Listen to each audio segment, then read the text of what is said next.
Kita kehadiran Sabila Nurbayani atau biasa dipanggil Lani. Hai Lan. Halo. Halo Lani, Halo, terima Mas kasih Ulu. udah datang ya ke rumah Halo. kami. Dari lu apa sih itu Lan? Kalau misalnya LP do's and don'ts-nya yang nggak boleh apa, yang boleh apa? Apa ya? Kalau orang mau jadi LP, Kalau misalkan dariku belajar untuk transparan, entah itu sama tim, yang hal yang harus dilakuin ya. Kayak misalkan ini tuh kan kayak misalkan di produksi akan balik lagi kita akan ngomongin angka. Semua angka tuh bisa di track, semua angka tuh bisa kayak jadi kayak kita tahu kemana arahnya atau misalkan ininya tuh, dan kita tahu kayak kalau minta pertanggungjawabannya ke siapa tuh harus jelas gitu. Jadi kayak itu pun yang ngebikin biar semuanya bisa saling tahu gitu, saling ngejagain gitu. LP itu adalah kalau orang yang nggak siap, bisa aja dia orang yang kaget melihat ini budget gede banget ya.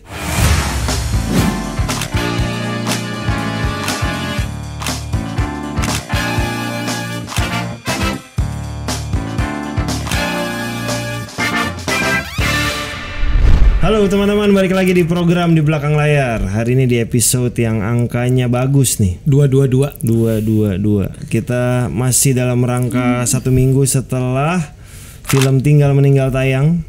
Dan masih tayang dan masih harus tayang dong. Dan penontonnya nambah terus. Amin.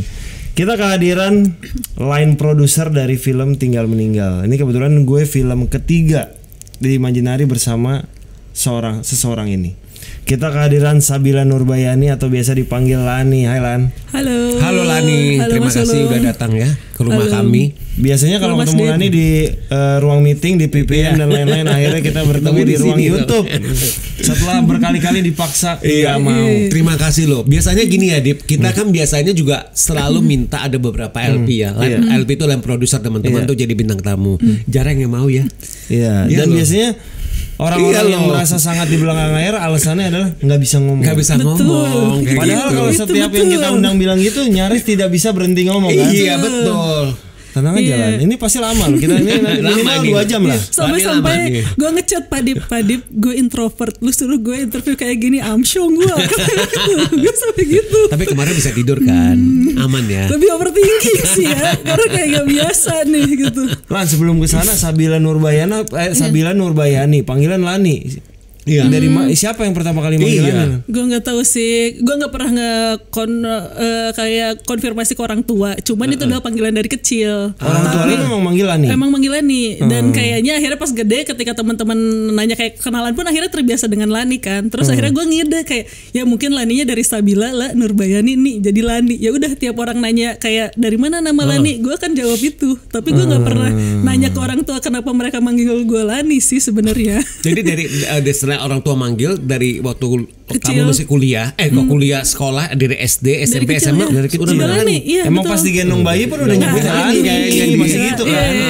Udah kayak gitu. Sama mereka tuh orang tua gue tuh punya panggilan kecil buat anak-anaknya, kayak kakak gue namanya Rizkan, terus panggilannya Ari gitu. Jadi kayak tiap anak-anaknya kayak yang ketiga panggilannya nggak ada sesuai nggak ada sesuai Berarti namanya. orang tuanya kreatif. Gitu. Orang tua kamu Sebenarnya kreatif mirip kayak anak ketiga gue. Anak gue ketiga gue kan Artedia Liv. Panggilannya Arli depan. Arli. Hampir dari 2 huruf dari kata depan. Itu siapa? Lu atau saya yang ngasih nama itu? Kita berdua karena mau Kombinasi Artedia ya. apa Liv? Kita coba aja pakai Iya. makanya. Jadi gue nggak tahu sih kenapa mereka manggil itu sebenarnya. Lu terima-terima aja Iya, ya. jadi udah kebiasaan Ada aja yang jadinya. manggil Sabila nggak? Kayaknya Gue tadi. ya benar, salah satunya Mas Ulu. Kayak teman-teman kecil yang entah SMP yang nggak terlalu akrab atau apa yang mereka taunya nama lengkap gitu, mereka panggilnya Sabila atau Bila biasanya gitu. Karena buat gue nama Sabila itu indah gitu loh maksud gue. Iya kan? Unik lah ya. Unik gitu. Enak disebut kayak gitu. Kan kalau di dunia LP sebenarnya ada Lani Sonda. Ada juga banyak. Kalau ini Lani Sunda kan. Ya. Garut Pride. Lu lahir di Garut lah. Benar, gue lahir dan besar di Garut. Jadi baru pindah ke Jakarta ketika akhirnya harus kuliah. Kamu kuliah di mana? Kuliah di IKJ. Jurusannya produksi perfilman. jadi dia gitu. pas banget tuh. SMA itu lu apa? di Garut. negeri di Garut juga. Jadi gue IPA kayak IPS zaman dulu. IPA. Hebat. IPA.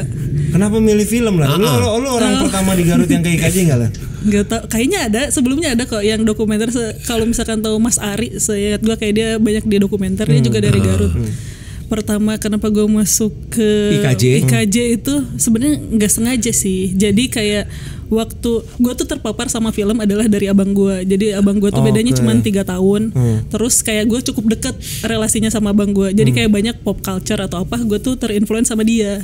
Nah kayak dan di memori kecil gue adalah kayak gue tuh seneng banget sama petualangan Sherina. Abang lu itu kerjanya di bidang enggak betul, bahkan kalau misalkan sekarang dia researcher. Cuman kayak waktu pas gue kecil kayak gue seneng banget sama petualangan Sherina. Dan kayak buat gue yang orang introvert, kayak gue tuh bisa sampai joget-joget yang kayak dia pikir atau apa. Dari di memori kecil gue tuh gue seneng banget dan hatam sama lagu-lagunya. Itu lu dulu nonton di bioskop nggak lah? Enggak, kan itu udah di Garut dulu belum ada bioskop betul. Gue nonton itu udah di TV sih, kayak gitu. Nah, ketika pas SMA, abang gue kuliah di UI. Nah, tiap dia pulang ketika liburan semester, dia akan bawa banyak list film yang akhirnya kayak gue tuh nungguin ketika dia pulang ketika kuliah, karena dia akan kayak liburan pulang ke rumah terus ngasih gue kayak musik atau ngasih gue film yang akhirnya kayak gue tuh akan nontonin semua. Kalau dulu mohon maaf sih bajakan gitu. Tapi akses itu yang akhirnya gue dapat. Waktu abang lu ngasih lu film itu, banyak kan film Indonesia Hollywood atau Indonesia? Bahkan variatif. Kalau Indonesianya lebih jarang sih. Karena zaman dulu malah kalau lu bilang bajakan, Indonesia tuh nyaris malah susah bajakan. Iya, betul. Susah banget. Sama waktu pas di VCD dulu SMA di Garut nggak ada bioskop, jadi kalau harus nonton tuh ke Bandung. Jadi harus effort lebih lah. Nah, kayak gue dapat aksesnya dan abang gue ngasih akses yang lumayan banyak. Nggak cuma film Hollywood, tapi film-film Eropa juga. Jadi kayak gue kenal Before Sunrise Sunset yang kayak gitu tuh udah mulai. Terus kayak beberapa film Perancis atau apa, terus film Jepang. Jadi kayak dia ngasih gue itu art house film. Betul, itu kamu udah terpapar lah pada waktu itu ya. Jadi kayak misalkan ketika pas dia pulang lagi balik lagi ke UI gitu, kayak dia kuliah lagi. Nah, selama dia pergi kayak gue tuh akan ngulang-ngulang film yang dia kasih. Dan dia tuh ngasih lumayan banyak sih list-listnya, kayak mungkin tanpa disengaja juga dia cuma kayak gue baru nonton ini terus ada datanya terus gue copy gitu. Dia kuliah apa? Dia politik. Politik, makanya researcher ya dia itunya ya kerjaannya. Tapi dia kalau abang lu nggak pernah ada keinginan kerja di dunia film? Kayaknya enggak sih, cuman dia Hobi seneng aja ya? Kayak dia seneng aja seneng nonton. Terus kayak dia ada sinefile ya. Terus ada momen-momen yang kayak kita sering cerita tentang kayak misalkan menurut lu film ini gimana. Terus akhirnya banyak dialog yang bareng. Dan kayak gue sama abang gue tuh kayak temen nongkrong. Sampai sekarang masih nggak hubungannya masih kayak gitu. Makanya kemarin lu undang ke gala premier Tinggal Meninggal. Betul, dia diundang juga gitu. Jadi kayak gue relasi gue kadang kayak misalkan beberapa teman-teman gue kuliah di IKJ aja kayak jadi kenal abang-abang gue. Terus ada beberapa yang teman gue yang dekat gitu, kayak gue tuh jarang nemuin relasi kayak adik kakak kayak gini. Kayak kadang kalau misalnya kita ngobrol atau apa, orang sekilas kayak bukan adik kakak gitu. Jadi kayak udah sesantai itu sama kakak tuh gitu. Lan, waktu abang lo itu memberikan DVD waktu zaman itu ya, kan ada film-film Indonesia. Betul. Waktu itu film mana yang paling kena di hati kamu? Film Indonesia ya? Indonesia. Laskar Pelangi. Karena salah satu Laskar Pelangi adalah gue tuh nggak tahu tentang Laskar Pelangi. Laskar Pelangi itu diambil dari baca buku maksudnya. Awalnya tuh dari buku adalah dari nyokap. Jadi kayak mama tuh suka baca. Terus kayak suatu hari dia pulang ke rumah bawa buku Laskar Pelangi. Terus dia kayak baca nih. Terus nggak jauh dari situ filmnya tayang. Jadi kayak memori itu yang akhirnya kayak oh ya nonton. Terus kayak ya udah. Jadi nikmatin itu. Yang paling diinget ya itu. Kalau waktu kamu mau pasti kamu kuliah pasti kan akan info atau minta restu sama orang tua kan, kamu kuliah di IKJ. Pada waktu itu orang tua merestui? Enggak sih, mereka bahkan nggak tahu kayak mau kuliah apa, terus kayak kerjanya gimana gitu. Mereka sebenarnya di mereka abstrak sih, tapi yang meyakinkan itu adalah abang gue balik lagi. Jadi awalnya adalah kayak gue mau masuk UI, terus pas masuk UI ikutan tes nggak keterima, terus nggak keterima ya. Tapi kayak gue penasaran sama gimana cara kerja di balik layar. Abang gue suka ke tim, kayak dulu ada Kinoforum atau apa. Jadi kayak abang gue suka di sana kayak nonton teater atau apa. Terus dia entah kenapa kayak dia ada selebaran IKJ atau apa, terus kayak ini tentang film, terus dia nawarin kayak kayak coba aja kesini dulu kuliah, kayak tahun depan ikutan lagi tes UI, kayak ikut aja di sini, kayaknya menarik. Terus dia ngasih tahu, bahkan kayak dia ngasih webnya, terus dia ngasih tahu gue alumni di sana gitu. Terus kayak Mira Lesman, ya gitu. Terus kayak ya gue yang polos, jadi kayak ya udahlah daripada misalkan nunggu setahun lagi, karena gue kekeh kayak gue pengen masuk UI. Cuman menurut gue di momen itu karena gue punya role model abang gue, jadi kayak gue ngerasa kayak sama politik juga enggak sih, kayak misalkan komunikasi atau apa, tapi kayak kesana tuh gara-gara kayak abang gue kuliah di sana. Karena selama ini ketika sekolah kayak gue SMP di SMP yang abang gue, SMA dia abang gue gitu. Jadi kayak bukan yang benar-benar niat banget harus di mana, enggak. Nah ketika pas akhirnya ya udahlah ikutan tes atau apa, keterima di IKJ. Gue sampai tahun pertama. Zaman dulu IKJ ada tes dulu? Ada sih, cuman Tapi kayak placement tes aja atau Betul, ini nggak sih, betul, bukan betul. berarti nggak diterima nggak sih? Iya, harusnya? betul. Dan kayak gue tuh bener-bener kayak udah jalanin aja gitu kuliahnya atau apa. Ternyata pas di setahun ngejalanin terus kayak oh ya suka juga gitu bisa ngikutin pelajarannya. Gue ada satu mata pelajaran yang kayak di kuliah yang gue suka banget, dasar film tentang sejarah. Karena gue suka sejarah. Kayak gue deket sama antropolog, jadi gue suka sama antropologi. Terus kayak itu gue suka, jadi kayak ya udahlah. Terus pas dilihat kayak oh nilainya juga lumayan, ya udahlah jalanin terus udah sampai lulus gitu. Waktu kamu kuliah di IKJ, kamu udah mulai magang belum? Maksudnya ikut produksi gitu loh, ikut syuting Udah. gitu. Magang tuh kayaknya di tahun ketiga kuliah dan pertama kali magang tuh udah langsung magang sama almarhum Richard Oh. Jadi kayak Melancholy of a Movement. Itu adalah pertama kali magangnya, karena kayak itu mungkin yang pertama kali terpapar sama industri atau Kamu misalkan ini. diminta ngurusin bagian apa? Produksi udah PA Babernis kalau nggak salah waktu itu produksinya. Jadi kamu kayak jadi PA waktu itu betul, ya? jadi PA waktu itu. Ngapain Lan waktu itu? Waktu itu jurus apa? Nggak tahu menau, cuman kayak jadi di momen waktu pas mereka nyari PA itu dari kenalan dari teman. Jadi kayak misalkan dia milih untuk magang di agensi, terus akhirnya posisi itu kosong dan gue di posisi yang lagi nyari slot magangnya. Terus akhirnya kayak ikutan nih kayak ini, kayak lu ngegantiin gue. Terus akhirnya gue datang di posisi mereka udah syuting. Kayaknya baru awal-awal deh, entah syuting day one gitu. Terus akhirnya mereka butuh tambahan gitu untuk kayak produksinya. Ya udah akhirnya ngikutin, dan syutingnya juga pendek waktu itu. Emang film pendek anyway kan? Enggak sih, akhirnya jadi film panjang. Cuman syutingnya pernah kayaknya nonton di bioskop iya, kok. cuman ya nggak sampai 2 minggu kayaknya. Iya. Itu. Siapa teman angkatan lu Lan waktu itu Lan? Waktu itu yang paling ini Catherine. Oh, Catherine. Angkatan. Terus kalau misalkan yang sekarang jadi askamnya Bang Dimas Kojel, itu satu angkatan gitu. Pasti kalau di KJ mah ketemunya sebenarnya kalau sekarang kerja ya dia lagi itu juga ya ketemu ya. Kamu waktu pertama kali jadi PA waktu kerja itu perasaannya gimana? Lebih ke kayak yang di manage banyak. Terus apa yang akhirnya nemuin kayak apa yang dipelajarin di kampus banyak yang akhirnya nggak sinkron sama apa yang ada di lapangan. Jadi kayak jadi ada momen dimana ketika kan itu magang ya, akhirnya jadi magang ya, kayak gue yang polos, jadi akhirnya kayak gue nyatetin tuh. Jadi kayak gue tuh nyatet kayak apa-apa yang gue pelajarin sama apa yang gue temuin di lapangan. Jadi kayak gue tuh punya notesnya gitu. Apa kayak yang beda, apa yang sama betul, gitu ya. Tekun ya sih. Gitu. Jadi kayak gue tuh nulisin gitu kayak apa ininya. Dan kayak sebenarnya pilihan jadi masuk waktu di IKJ tuh kayak jadi produksi tuh bukan pilihan utama sebenarnya. Jadi kalau di IKJ tahun pertama sama tahun kedua kita tuh diajarin semuanya dulu, kayak semua jurusan kayak gitu. Nah kayak jadi kita diajarin semua basicnya.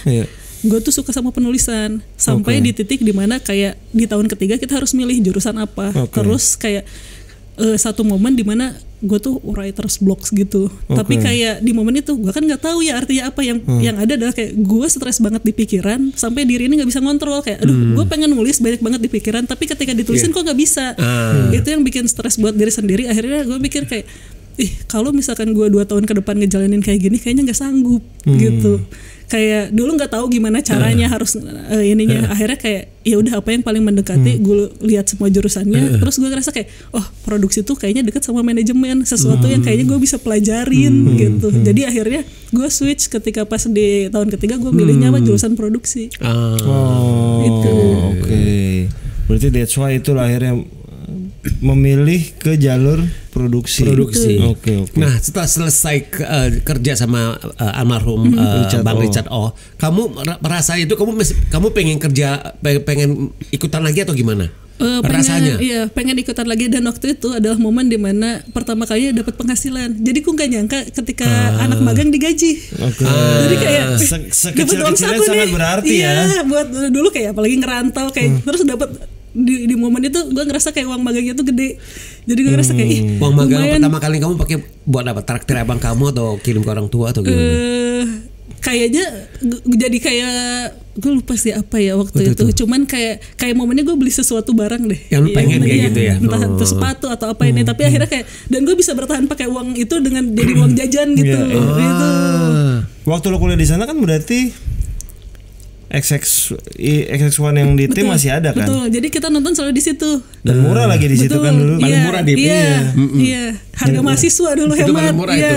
Dan lu cukup sering nonton gak dulu di situ Lan? Lumayan karena kayak akhirnya kebentuk sama teman-teman juga ya. Jadi kayak ada kebiasaan nonton terus akhirnya kayak di KJ tuh ngebuka punya banyak akses untuk ke banyak film. Jadi kayak hal-hal yang kayak film-film yang dulu kita nggak kepikiran kayak di tahun 50-an, 40-an kita punya akses itu. Jadi akhirnya kayak forum ya, jadi kayak gue jadi sering nonton. Iya. Oke, akhirnya lu lulus tahun berapa tahun lah? 2015 kayak 2015. 4 tahun? Cukup tepat waktu nggak? Lumayan, sebenarnya gue lulus 3,5. Oh, untuk 3,5 tahun ini sih emang ya. Tapi salah satunya bukan pinter, karena gue ngekalkulasi. Jadi kayak dulu masuk di KJ tuh biaya kuliahnya cukup lumayan. Jadi kayak terus di akhir ya harus ada tugas akhir. Tugas akhirnya tuh tiap kelompok harus patungan buat tugas akhir. Terus gue ngitung daripada gue harus ngelanjutin sampai semester 8, mending uang semester 8 ya gue pakai buat patungan TA. Itu yang bikin gue berkalkulasi kenapa akhirnya kayak beresin aja 3,5, bukan karena pinter tapi karena gue ngitung. Karena dulu termasuk masih dibiayain orang tua itu ya. Betul, dan lagi dibiayain jadi kayak gue dan kayak ngelihat teman-teman kayak patungannya lumayan ya daripada misalkan kalau misalkan gue bisa nge-stretch itu lebih cepat ya gue itu buat bikin film ya maksudnya ya. Iya, film pendek. Jadi kayak tugas akhirnya adalah bikin film pendek. Terus gue tuh waktu itu sekelompok berempat. Jadi kayak kita patungan tuh buat bikin film pendek itu pakai dananya kita. Iya, tapi itu cerdas loh. Itu kan berarti strategi kamu tuh. Cerdas itu sebenarnya. Karena biar kayak ini lumayan. Terus begitu kamu udah selesai kuliah di wisuda, pekerjaan pertama kamu apa? Langsung lanjut. Jadi kayak dulu ada Asdos nawarin untuk jadi PA lagi. Jadi yang kedua seingatku adalah di Legacy Picture, Firegate dulu sama Mas Rizal Mantovani. Ya ada Julia Estal juga ya. Itu udah ketemu di sana tuh sebenarnya tuh. Iya betul. Iya Reza. Iya sama Reza Radian. Itu adalah pertama yang akhirnya masuk jadi PA di situ. Gitu. Firegate itu Gunung Padang ya ceritanya. Betul, Gunung Padang itu lama tuh syutingnya. Betul. Itu pertama yang akhirnya jadi abis lulus langsung ke situ. Tapi itu lu udah ada arah bahwa kayaknya nextnya gue ke kanal produksi LP deh gitu. Gak ada kepikiran. Yang ada adalah kayak gue pengen nyobain banyak produksi.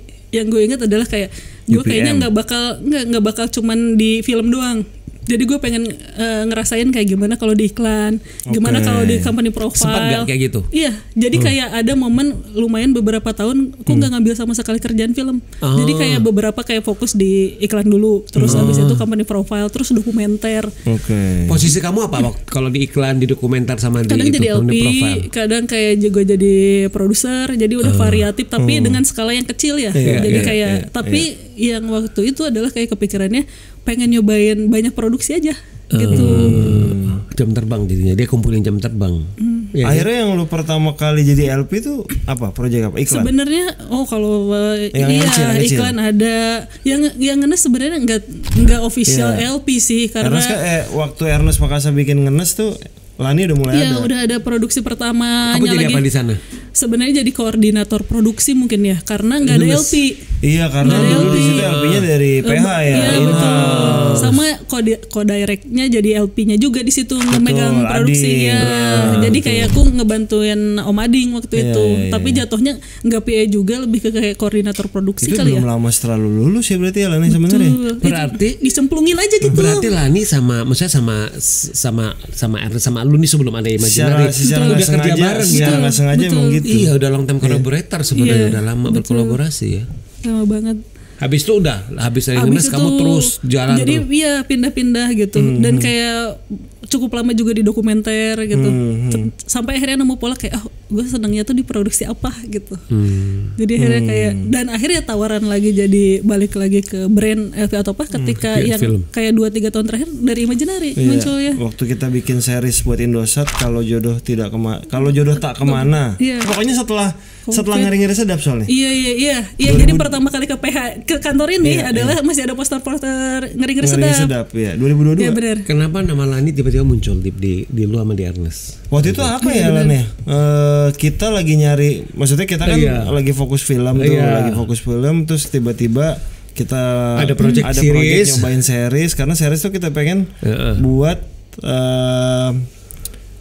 kru sebelum masuk ke film buat regenerasi ini kita cobain di series kita cobain karena sutradara film buat series tuh biasanya juga kita regenerasi. Gue sejujurnya lupa kalau nggak salah dari Katy deh nama lu muncul kalau nggak salah. Kayaknya. Jadi kita sama Katy tuh udah waktu film Ngeri Sedap Astrada kita Katy, kebetulan film-film Ernest Astradanya Katy. Ya, salah satu yang cukup dekat sama kita Katy menyarankan nama ini deh lu coba Lani buat jadi LP. Kita nggak, dan Lani tuh bukan calon yang banyak itu, ya udah calon satu-satunya, calon yang kita dikasih nama tunjuk gitulah. Terus akhirnya kayak ya udah balik lagi itu tuh setelah lagi asik-asiknya ngerjain dokumenter.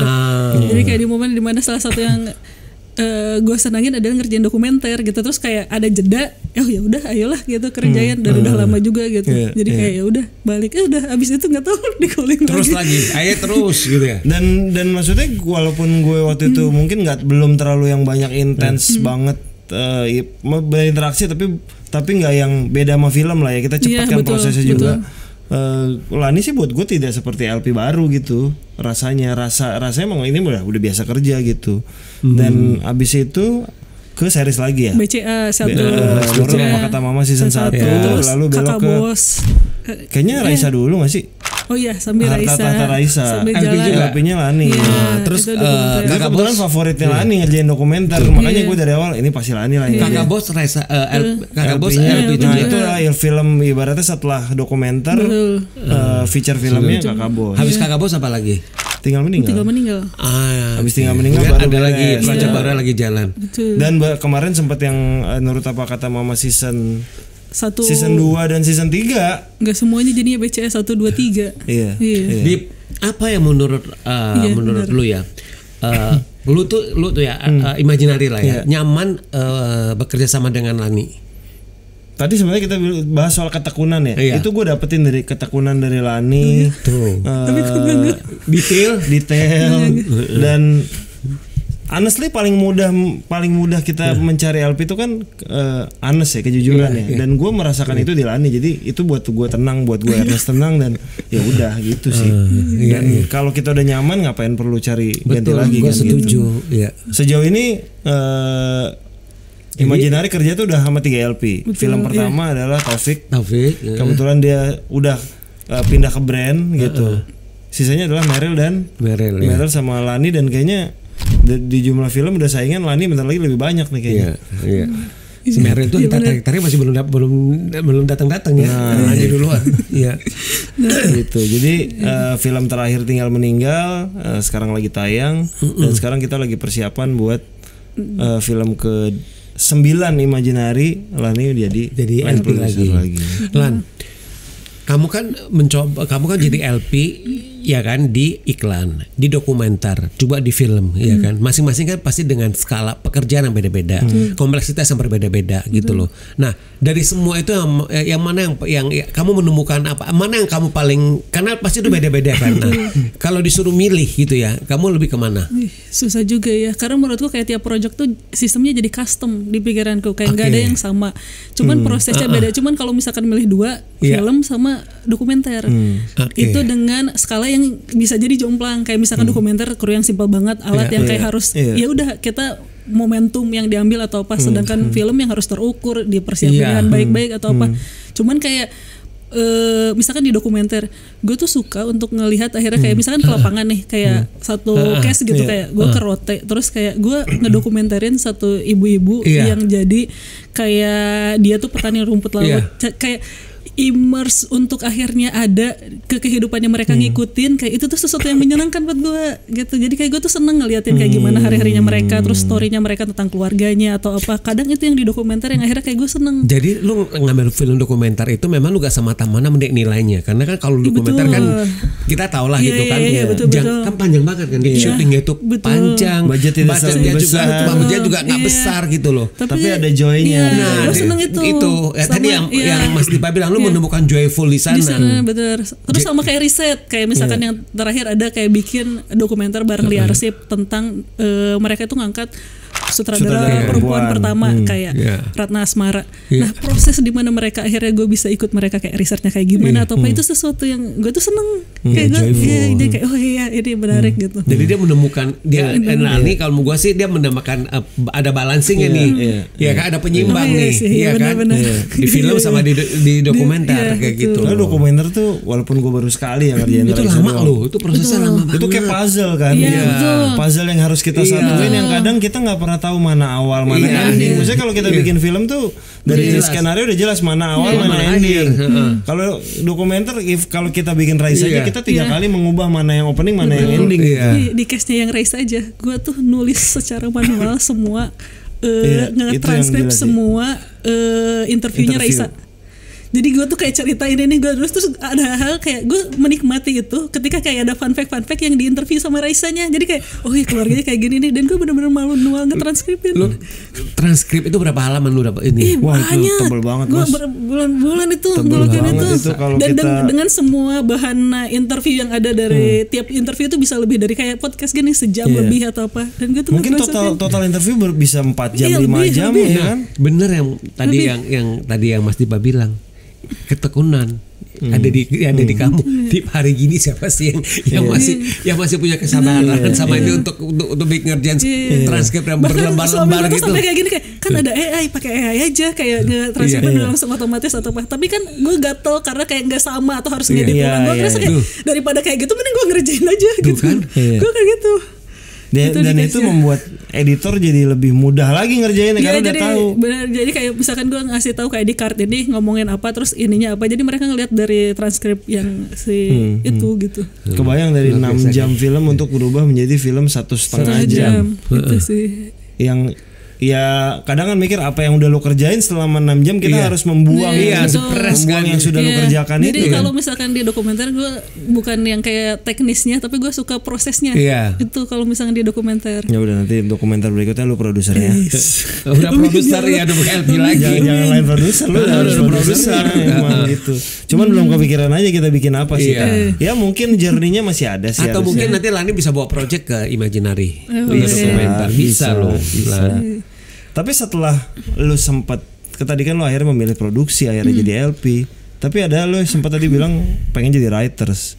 Itu sempat masih lu pengen gak Lan? Masih, tapi itu jadi kesenangan doang. Jadi kayak kadang gue masih nulis-nulis kecil cuman jadi kayak ada project kayak misalnya project personal yang kayak tapi itu masih di-share-nya ke personal atau misalnya gue nge-share itu ke suami gue gitu.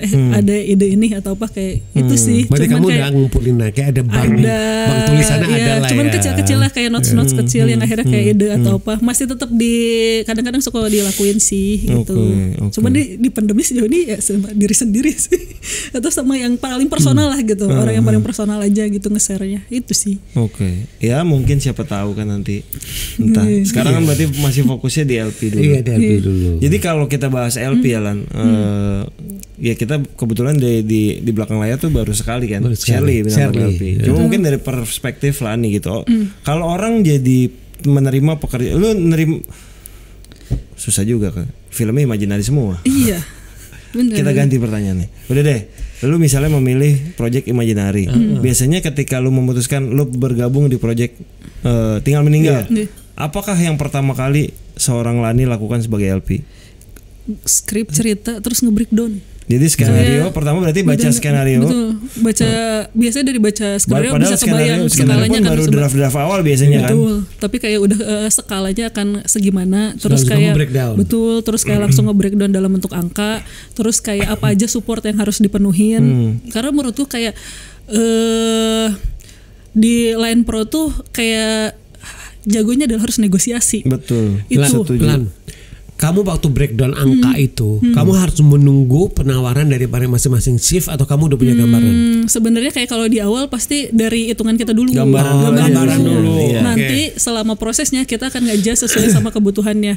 Kadang keputusan-keputusan sulit tuh adalah ketika misalkan di sisi produksi yang harus negosiasi sama kreatif. Kalau misalkan dari biasanya kayak gimana caranya kita juga bisa nge-serve kreatif yang dimau sama sutradara. Karena kayak gue selalu percaya kalau misalkan sutradara tuh pasti udah mikirin untuk ini tuh bisa terwujud, tapi elemen yang mau dia wujudin turunannya banyak. Nah dengan turunan ke banyak departemen juga. Kita di tengah-tengah yang gimana akhirnya nentuin prioritas kayak ini emang harus di fight nih untuk kita wujudin, tapi dampaknya apa aja. Terus kayak ininya itu sih sebenarnya juggling itu. Nanti dalam begitu kamu udah berhitung, udah ngomong sama sutradara, sebenarnya salah satu part yang paling penting itu adalah kamu ngomong dengan produser. Karena budget kan harus dioper sama produser kan, bukan sutradara. Biasanya sih ada yang gue udah ngasih plafon, plafonnya segini, Lani mulai menghayal, nah mencoba di plafon itu. Di plafon itu masuk apa enggak. Kalau masuk ya udah dia lanjut kerja, kalau nggak masuk pasti diskusi. Kayaknya nggak masuk nih gitu. Sama biasanya gue ke Padip akan ngobrol per konteks. Kayak misalkan oke, ini kenapa ini harus kita switch ke sini. Jadi per case tadi gitu. Biasanya aku ke Padipnya kayak Padip ini kasusnya ini, kenapa akhirnya kita gini. Jadi gue akan ngobrol ke Padip tentang case itu. Dari semua pekerjaan kamu sebagai LP ya, itu kan pasti semuanya itu kita nggak bisa bilang ini lebih berat, ini lebih ringan sih, nggak ada. Karena itu kan satu paket ya, 360 kayak gitu. Nah, tapi kamu nggak dalam untuk memulai sebuah produksi, proses yang paling tough itu di mana? Sistem, ngebangun sistem sama kru. Kita kan misalkan kru beda-beda atau apa, gimana ngesinkronin semua kru ini ada di satu visi yang sama. Dan kayak mastiin untuk ngejagain buat kayak mereka kita masih tetap di track yang sama nih gitu. Sebenarnya kayak ngebangun sistem, terus kayak ngekoordinasiin sama banyak pihak. Kalau menurutku ya, terus kayak salah satunya yang berasal dari produksi adalah kayak menurut gue penting untuk line produser tuh berpartner banget sama Astrada. Kayak gimana caranya buat kita tuh benar-benar segala sesuatu atau apa mesti terbuka sama Astrada. Kalau menurut gue kayak karena banyak hal di sisi produksi kita juga banyak ketolong sama sistem yang dibikin sama Astrada. Kayak misalkan dari turunan schedule, terus kayak cara mereka mempersiapkan sesederhana mempersiapkan selama kita preps gitu agendanya apa aja atau apa kayak itu tuh ngebantu banget karena setiap kebutuhan yang mereka butuhin itu tuh ada angkanya gitu. Jadi kayak ketika misalkan kita udah enak banget secara komunikasi, terus kita juga bisa negosiasi atau misalkan kita juga jadi deket banget sama Astradanya, ke produksinya tuh jadi enak, akan ngebantu banyak hal. Di film yang baru yang belum kita spill dulu judulnya kan Dila kan jadi Lani kan jadi LP-nya. Astradanya itu udah bisa kerja bareng sama kalian juga, Dip? Kavela kebetulan baru sama gue satu project untuk Netflix. Gue pernah sama Kavela ketika gue masih jadi PA. Jadi ini ketemu lagi. Waktu lo jadi PA dia udah jadi Astrada dong. Udah jadi Astrada dong gitu mah. Beda jam terbang kalau itu. Vela kebetulan di gue udah 2 kali. Yang Netflix di Astrada kebetulan di project agak lain 2 dia gue angkat jadi co-producer gitu. Sama berasa ketika misalkan kita sebagai produksi ngebangun relasinya juga baik sama Astrada. Hal-hal kita tahu misalkan ada momen-momen susah di produksi itu tuh akan jauh lebih ringan kalau menurutku karena kayak mereka pun akan ngebantu banyak juga di produksi gitu untuk ngepolain kayak gimana yang paling efektif. Terus kalau misalkan ini dikurangin secara kreatif masih bisa bertahan. Itu tuh benar-benar komunikasi bareng Astrada. Sistem yang kamu bangun di semua produksi film itu sama atau beda-beda? Beda-beda, sama kadang biasanya kayak belajar dari satu proyek ke proyek lainnya. Kayak ingat kayak adaptasi sama Imaginary deh gitu kayak dari misalkan tahap sesederhana kalau produksi adalah pelaporan misalkan dari yang kayak dulu awal-awal ya udah apa aja gitu kayak misalkan kita gimana realnya secara laporan terus kayak kirim atau apa sekarang udah mulai tumbuh dari kayak udah ada orang pajaknya terus misalkan secara finance ini bahkan kayak misalkan di yang sekarang lagi jalan ada onboarding finance yang kayak di Netflix gitu jadi kayak dari orang finance ngobrol ke semua departemen pelaporan terus kayak gimana akhirnya jadi kayak ngerapihin sambil berjalan gitu karena dari sisi Imaginary juga pengen kan pasti bertumbuh ya berproses pengennya makin rapi supaya ya ini bisa jadi standar yang siapapun yang nanti mengerjakan ya standarnya udah ada gitu. Jadi kayak barengan kayak ngerapihin bareng gitu. Betul. Berasanya. Enaknya soalnya malah nih ya kita series sudah 4 series sama Lani. Film ini udah 3. Jadi udah mulai ketemu polanya bahwa ya polanya udah ketemu kebentuk. Bahkan sebenarnya walaupun kita ganti project sebenarnya setengah kru film tuh udah biasa betul. Itu juga terbantu. Mungkin beda kalau tiap project semua krunya ganti. Itu pasti kayak ngulang lagi. Sama kayak misalkan ngasih standar yang baru atau SOP yang baru ke mereka. Kayak kita juga open ke mereka kayak ini ada standar baru kayak aku tuh akan ngobrolin itu tuh di awal-awal banget kayak nanti sistemnya yang Imaginary yang sekarang kan mereka sering sama Imaginary kayak dari film yang sebelumnya sama yang sekarang ada beda nih. Aku tuh akan selalu nginfoin itu tuh di awal sampai akhirnya kayak oh ya nanti ada yang kayak tadi kayak finance-nya akan masuk terus ngasih tahu ke kita. Jadi kayak kita juga open untuk kayak ayo sharing bareng-bareng, belajar bareng-bareng tentang sistem ini gitu. Jadi kayak nanti biar rapi bareng, terus kayak biar efektif, efisien bareng gitu. Iya. Iya, apalagi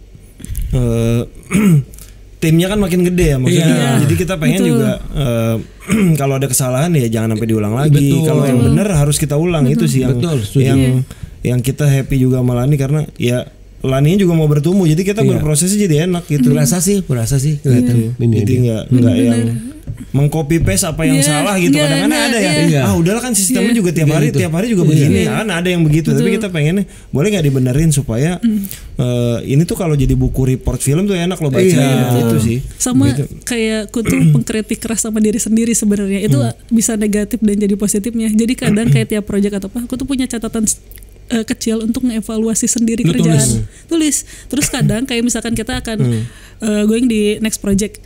Kayak kan aku udah ada yang sering sama timku PEP-nya atau apa. Jadi ada sesi di mana sebelum mulai projectnya aku akan ngumpulin mereka sambil makan atau apa. Terus aku ngobrol ke mereka, dari project yang kemarin kita harus apa lagi ya gitu ya. Terus kayak kita progresnya kayaknya di project ini kita coba ini. Itu tuh team up di awal biasanya. Tim kamu ada berapa orang? Kalau misalkan yang langganan sebenarnya yang ke bawahnya ya, yang paling dekat banget sama PE yang sering berdua gitu. Tapi udah tahu kayak ngebentuk untuk akhirnya sama mereka, yang satu ini jagonya di sini, yang satu ini akhirnya makin kenal kan sama mereka. Jadi kayak tahu positioning akhirnya kayak ketika tugas ini jagonya ku akan delegasiin ke si A, ini ku akan delegasiin ke B. Tapi itu kebentuknya kayak gitu. Ya, gue mau nanya aja sih, penasaran aja, mungkin teman-teman juga penasaran. Kalau sekarang kan biasanya pasti semua payment kan mostly semua udah pakai transfer lah, karena tapi sebagai LP itu masih pegang cash gak sih tiap hari? Udah jarang. Udah enggak ya? Udah jarang. Bahkan kayak aku nggak megang sama sekali transaksi. Itu akan kayak entah aku akan langsung direct kantor yang bayarin, atau yang kedua ketika udah ada hariannya di produksi, itu akan udah ku delegasiin ke finance internal produksi atau PA 1 biasanya. Jadi kamu udah nggak pegang sama sekali. Aku cuma ngekontrol si arus kasnya aja. Biasanya kalaupun ada cash tuh lebih ke misalnya pegangan petty cash yang buat beli di warung, mendadak gitu aja sih. Bisa lokasi cash atau apa sih transfer sih sekarang kerja lokasi? Masih ada beberapa kalau misalkan ke lembaga-lembaga gitu pasti mereka akan mintanya cash gitu. Cuman itu udah kita plottingin di awal yang akhirnya kayak ada penanggung jawabnya tiap lingkungan. Jadi kayak itu udah delegasi partnya dari departemen lokasi gitu. Oke. Dari lu apa sih Tulan kalau misalnya LP do's and don'ts-nya yang nggak boleh apa, yang boleh apa?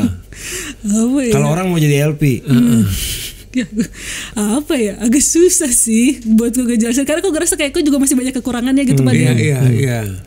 Kalau misalkan dariku belajar untuk transparan, entah itu sama tim, hal yang harus dilakuin ya. Kayak misalkan ini tuh kan kayak misalkan di produksi akan balik lagi kita akan ngomongin angka. Semua angka tuh bisa di track, semua angka tuh bisa kayak jadi kayak kita tahu kemana arahnya atau misalkan ininya tuh, dan kita tahu kayak kalau minta pertanggungjawabannya ke siapa tuh harus jelas gitu. Jadi kayak itu pun yang ngebikin biar semuanya bisa saling tahu gitu, saling ngejagain gitu. Kayak gitu. Cocok sama kita karena kita juga kan clear kan. Transparansi itu kan penting buat seorang LP. Kalau buat gua, padahal itu transparansi adalah ketika umur kerja sama lu bisa jadi makin panjang. Betul. Gitu. Dan kadang-kadang ada yang mungkin nggak memikirkan, mikirnya sejenak aja gitu. Karena gini loh, LP itu adalah kalau orang yang nggak siap, bisa aja dia orang yang kaget melihat ini budget gede banget ya. Bisa jadi dong gitu. Gua pernah denger lah kesan di mana yang ada beberapa yang konsep kerjanya adalah uangnya dititipin di LP, LP-nya yang ngejalanin. Ada yang gitu kan, gitu yang pokoknya PH-nya ngasih ke LP, udah lu atur deh gitu. Kalau lu nggak siap, lu kaget ngelihat uang segitu banyak, itu pasti rasa nakal atau rasa apapun pasti bisa jadi sama kayak misalkan transparansi ini juga aku ngerasa kayak belajar sih sambil ongoing project ya. Jadi kayak misalkan di sistem yang sekarang lah film yang lagi dijalanin kayak ketika SOP-nya udah jelas, terus kayak gimana secara pelaporannya udah mulai tersistem, aku udah mulai ngerapin kayak jangan ditunda-tunda kalau misalkan laporan atau apa. Sekarang udah kayak ke kantor akan per bulan. Terus aku ada internal finance di internal juga kayak aku akan tiap misalkan berkala, entah misalkan 2 minggu sekali atau apa, aku akan ngecekin udah sampai mana. Dan itu tuh sebenarnya semakin kita nge-track itu lebih cepat akan ngebantu keputusan untuk kayak subsidi silangnya.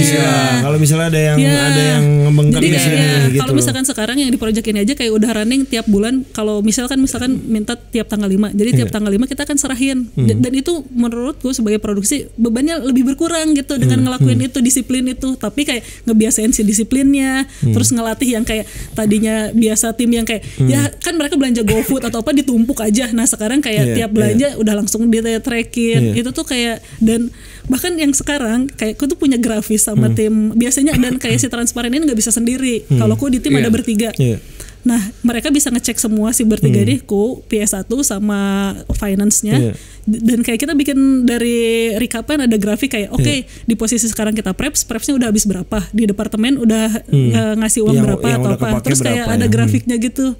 Dan kayak entah gimana, tapi aku seneng ngelihat data. Itu sama gue. Itu kerjaan gue juga. Jadi kayak, dan kayak misalkan terus kayak misalkan laporan atau apa, aku sering ngelihat data dan kayak aku seneng kayak misalkan bener-bener meriksa bon satu-satu. Terus kayak aku jadi tahu misalkan konteksnya, anak make up kalau belanja ada beberapa yang misalkan si kosmetiknya di luar atau apa, mereka pakai jasa Justip. Jadi aku tahu konteksnya dari tiap-tiap kebutuhannya. Terus kayak wardrobe ternyata mereka kalau misalkan branded atau beberapa ini nggak harus beli, tapi mereka juga ada yang belanja thrifting. Kayak gitu. Nah, si itu muncul kadang dari aku ngelihat si laporan fisik. Ya gitu. Jadi kayak itu sih. Dan itu kayak ya proses gitu. Dan kadang-kadang kalau ngelihat angkanya ada yang nggak sinkron tuh nyari tuh. Iya betul gitu. Cuman kayak aku nggak tahu sih menikmati atau enggak, tapi kayak aku lumayan lah gitu. Ya udah nggak apa-apa lah. Lanjutlah habiskanlah kenikmatan itu. Karena emang kadang-kadang nggak tahu, karena gue juga besar di Excel, jadi senang banget untuk di Excel tuh kayak happy banget gitu kan lihat report dan report yang Lani bikin tuh salah satu yang gue suka. Dan sebagai seorang produser bacanya lebih mudah banget. Gue tahu harus ngapain, budget gue sisa berapa, gue harus kadang-kadang kan ada sisa nggak, berarti gue mau mindahkan ke promosi misalnya gitu, atau misalnya ternyata ya udah ini over nggak bisa, berarti gue harus ngotak-atik di post kayak gitulah. Dan udah spesifik kayak tiap departemen, jadi kita tahu kayak positioningnya yang udah agak worry ini ada di departemen ini, tapi mereka kenapa kayak gini, ada ini gitu. Itu sih supaya di report gue sebagai produser kan gue kan punya tiap film, setiap film tuh part mana sih yang paling gede, di film mana sih yang paling gede karena apa, jadi gue juga tahu gitu. Apakah cast yang gede, apakah art yang gede, itu jadi kita cukup detail lah gitu. Betul. Terus salah satu yang krusial LP tadi lu sempat bilang soal nego. Kayak manajer artis emang dia mas. Sebenarnya. Belajar nego dari mana lah? Enggak, akhirnya harus ngebiasain karena kayak mau nggak mau itu keputusan yang harus diambil dan ada kebutuhannya. Cuman sekarang adalah kayak kadang milihnya prioritas, kayak kenapa ini harus dilakuin, atau misalkan kenapa ini harus dinego, kenapa enggak gitu. Karena biasanya aku bikin list prioritas kayak misalkan ada satu departemen nggak bisa, gue harus gini gue akan ngambil point of view dari mereka. Ya mereka harus ngewujudin ini karena nanti timbal baliknya secara kreatif emang butuh, tapi ini costly banget. Cuman kayak ya udah deh coba cari subsidinya silang dulu. Kalau bisa ya kita ambil, tapi kalau enggak misalkan apa goalsnya secara kreatif, outputnya sama tapi jadi bentuknya dibedain, tapi secara output kreatif bisa sama. Cuman kayak itu kan situasi yang selalu idealnya pasti ada yang gak idealnya atau apa. Cuman kayak menurutku etika negosiasi juga penting untuk akhirnya bikin ketika negosiasi yang dinego nggak baper. Gitu sih. Jadi kan kayak kok selalu kayak misalkan dipotong terus atau apa ini. Tapi kalau kita ngedengerin dulu ceritanya mereka, point of view-nya kenapa sih butuh segini atau apa ininya. Jadi kayak enak tuh jadi prosesnya. Jadi cara kamu itu untuk cara kamu yang kamu lakukan itu biar yang dinego gak baper itu adalah berusaha untuk mengerti dan memahami mereka. Iya, aku seenggaknya ngedengerin dulu aja walaupun nanti di endingnya tetap dipotong sih. Dipotongnya gitu ya. Dinego sih. Cuman kayak seenggaknya ngedengerin dulu terus kayak oke, kayak gini langsung gitu. Kamu langsung tentuin segini kayak gak gitu. Bisa. Makanya kayak ketika pun misalkan ada beberapa krusial banget, ini emang gak bisa sih karena ini juga udah kayak secara kreatif ini penting banget atau apa. Aku akan maju dulu ke Padip. Makanya tadi bilang di awal kayak misalkan ke Padip akan per konteks. Ngobrolnya kayak ini loh karena case-nya ini. Jadi jarang ya yang sampai kayak misalkan Padip ini over udah gelondongan segini, jarang. Pasti akan ngobrolin per konteks. Kamu pernah nego itu berapa lama sampai deal? Paling lama Paling lama berapa ya? Kayaknya kayak 3 hari atau sampai seminggu lah. Seminggu tuh paling lama. Ada satu project film Edip itu kan nego itu hampir 2 bulan lebih baru deal. Seminggu lah paling kalau. Ya. Ada nih gue juga yang lagi proses nego sama sebuah inilah lebih dari sebulan juga. Belum deal kan? Belum deal. Lama emang. Ya kadang-kadang ada yang tarik ulur kan. Dan mungkin kalau dari sisi lain ya namanya nego lo kan harus tahu bahwa histori sebelumnya, pasaran harga, kan nggak bisa misalnya dia buka 50 juta, tapi pasaran harganya tuh emang sebenarnya 100 juta misalnya gitu, dia udah ngasih 50 juta, lo nawar 20 juta kan jadi nggak make sense gitu, ini ngapain gitu, apakah harga yang kadang-kadang juga kita harus ngatur kan, kalau dia udah ngasih harga bagus, kadang bisa juga nggak usah kita tawar karena ini udah best deal gitu, daripada nanti kenapa kita ngepres lagi gitu kan gitu sih. Ya kecuali memang kan kadang ada juga ya orang yang nice try ngasih harganya nggak bisa pasarannya segitu. Kadang-kadang juga kita pakai strategi, bahkan ada yang udah nggak usah lah, berarti kita nggak usah kerjasama karena yang udah nggak jodoh aja gitu. Kalau nggak jodoh kan ngapain dipaksain gitu kan. Ya berarti kalau nego mah emang prosesnya mah mau nggak mau berdasarkan ya pengalaman lah kayak kita juga kan. Sampai hari ini pun masih terus belajar nego, kadang-kadang tidak selamanya sehari 2 hari langsung beres juga kan, prosesnya masih ada yang harus dijalanin. Oke, jadi setelah LP apa goals yang masih mau dikejar lah? Apa ya? Kalau sutradara tertarik nggak sih lo? Enggak, karena aku tahu kalau sutradara itu adalah lead dan aku sebagai introvert tentu itu bukan jalan nyaman. Pertama itu. Oke. Terus sama apa ya? Aku nggak tahu sih, tapi aku ngerasa kayak aku harus cukup sama apa yang aku punya gitu doang. Jadi kayak misalkan kesempatannya ada di, ya udah maksimalin aja. Tapi nggak ada yang kayak bukan tipe yang ambis harus ini ini. Nggak, sejujurnya masih kagak ada. Jadi kayak udah kayak apa yang ada dimaksimalin gitu, ya udah gitu jadi aja. Going with the flow. Walaupun arahnya sih harusnya kalau ke produser masih sangat possible. Sama nulis sebenarnya. Harus jalurnya tuh masih sangat mungkin produser sama nulis produser. Karena kan line produser memimpin banyak orang, ya produser memimpin lebih banyak orang. Naik kelasnya ke situ. Naik kelasnya itu. Betul. Dan gue sih happy-nya sama Lani bukan cuman ngurusin orang tapi membuat nyaman orang, itu kan penting kan di produksi. Gue setuju. Gitu. Perkara makan aja kita berusaha bukan soal boros, tapi gimana caranya mereka membuat nyaman, tapi juga kita ngatur budget juga. Ngatur budget yang reasonable tapi mereka juga nyaman di perut, itu sih yang krusial. Aku ngerasa kayak yang tadi mungkin kayak dunia lagi harus kayak mesti care sama kru. Ini agak susah tapi itu harus dilakukan karena menurutku kayak di lapangan kadang mereka stressful kan sama kerjaannya, terus jam kerja dan apa, seenggaknya nih dapat makanan enak, terus kayak kalau misalkan sakit atau apa udah ada medisnya atau apa, itu tuh kan ngebantu lah gitu. Itu yang bisa dilakukan produksi, karena aku ngerasa kayak produksi tuh ya service, kayak production service, terus kayak itu kayak support system buat mereka gitu. Ya betul. Jadi kayak aku ngerasa kayak itu yang kau jaga banget lah pokoknya. Core-nya adalah itu gitu. Jadi kayak ya harus ya kayak misalkan kalau hitungan angka yang tadi Pak atau apa, kadang kayak dengan kita bikin kayak gini ternyata secara budget aman-aman aja kok, masih bisa atau apa, kayak kita bisa cari celah untuk mengakalinya tetap bisa ngasih service kayak gitu. Kadang ada sesuatu yang harus kita korbankan sedikit, misalnya kesannya lebih mahal tapi itu membuat hal lain jadi lebih murah. Itu yang kadang-kadang kita harus pikirin gitu. Ada hal lain yang mengorbankan beberapa departemen kayaknya akan kita korbankan lebih mahal, tapi kalau departemen lain akan jadi lebih nyaman dan akhirnya lebih efektif gitu sih. Teman-teman sekalian, ini gue ngomong ini bukan karena karena Mas Dipa ngomong gitu, kemudian Andi ngomong gitu. Gue tuh sebulan lalu gue juga pernah ke salah satu syuting yang dilakukan oleh Imaginary di lokasi syuting itu. Gue melihat sendiri teman-teman sekalian bahwa di lokasi syuting itu disiapin di semacam kayak kafe kecil. Jadi semua orang itu bisa pesan kopi. Gak cuma pemain doang, ya, tapi mulai dari level kru sampai pemain semuanya bisa pesan kopi itu, dan kopinya juga gak cuma satu jenis varian, ada beberapa varian gitu. Betul. Kemudian juga habis itu gue kan sempat makan juga ya, kita sempat makan juga. Di sana juga gue lihat ada ini loh, ada jus bar. Gue jarang banget tuh lihat di produksi film ada jus bar. Nah ini ada tuh. Dan gua tanya, ternyata jus bar itu buat siapa aja yang mau minum, termasuk kru juga. Sampai driver kan, pun boleh. Nah, maksud gua kan itu satu